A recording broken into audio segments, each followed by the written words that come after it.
আসসালামু আলাইকুম। পারুল ব্লগস থেকে সবাইকে সুস্বাগতম। আজকে আবার সকালে নতুন ভিডিও নিয়ে চলে আসলাম।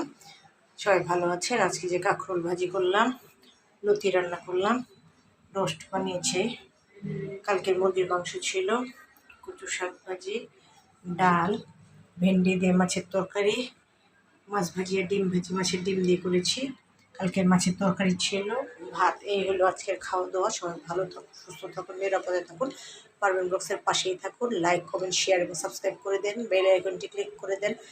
যারা করেছেন তাদেরকে অসংখ্য ধন্যবাদ। যারা করেন না তারা অবশ্যই করে দেন।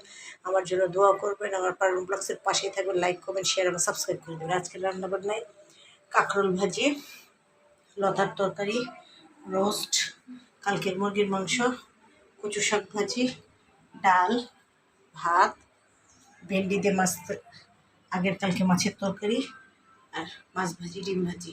এই হলো মাছের ডিম ছিল। এই হলো আজকের খাওয়া দাওয়া। সবাই ভালো থাকুন, সুস্থ থাকুন, নিরাপদে থাকুন। পারম বক্সের পাশেই থাকুন। আর আমার জন্য দোয়া করবেন। আমি আপনাদের জন্য মন প্রাণ দিয়ে দোয়া করি। লাইক, কমেন্ট, শেয়ার, সাবস্ক্রাইব করবেন। কালকে আবার একটা নতুন ভিডিও নিয়ে আপনাদের সামনে আসবো। আল্লাহ হাফেজ।